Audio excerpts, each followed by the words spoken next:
ওয়াল্লাইসা লিল ইনসানি ইল্লা মা সাআ। আর এই যে মানুষদের চেষ্টা করে তা পায়। যেমন আপনার সামনে আমি একটা লাইন তুলে ধরছি, যেটা হচ্ছে যে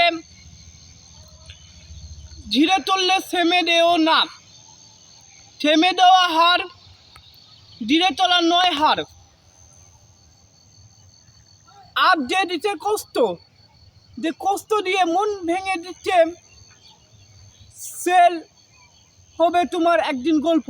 মানে আজকে দে পরিশ্রম করছি, আজকে দে এত বেশি খাটছি, এত পরিশ্রম করছি, সেটা আগামী দিনে আমাদের জন্য গল্প হবে, সেটা আমাদের জন্য সফলতার দাবি হবে, সেটা আমাদের জন্য সফলতার ওপর এগিয়ে আসবে। তার অন্যতম কারণ হচ্ছে একটা কথা রয়েছে যে মানজাদ্দা ওয়াদাদা, যে ব্যক্তি চেষ্টা করলো ওই ব্যক্তি ফল পেলো। তাহলে আমরা চেষ্টা করব, আমরা পরিশ্রম করব, যে ব্যক্তি পরিশ্রম করলো ওই ব্যক্তি ফল পেলো। মানজাদ্দা ওয়াদাদা, যে ব্যক্তি পরিশ্রম করলো ওই ব্যক্তি ফল পেলো। তাহলে এখানে আমরা মেনটেন করবে যে আমরা কেমনভাবে পরিশ্রম করছি। আমরা পরিশ্রম করলে কন্টিনিউ করবো, মানে যেটা করছি সেটা কন্টিনিউ করবো, মানে প্রতিদিন আমরা পরিশ্রম করব।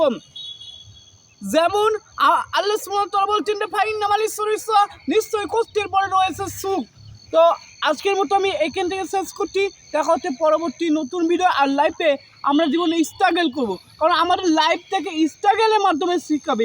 একজন ছাত্রের প্রথম লক্ষ্য হবে তার লক্ষ্যই ঠিক করা, এবং তার লক্ষ্য দিকে স্ট্রাগল করা। কারণ লক্ষ্য দিকে স্ট্রাগল করলে আমাদের স্বপ্নটা আমরা বুঝতে পারবো। কারণ এপিজে আব্দুল কালাম স্যার বলেছিলেন যে স্বপ্ন সেটা নয় যেটা মানুষ ঘুমিয়ে ঘুমিয়ে দেখে, স্বপ্ন হলো সেটা যেটা মানুষকে ঘুমাতে দেয় না, তার প্রস্তুতিটা নিশায়। আজকের মতো এখান থেকে দেখা হচ্ছে পরবর্তী নতুন ভিডিও। আসসালামু আলাইকুম আর রহমতুল্লাহি ওয়া বারাকাতুহু।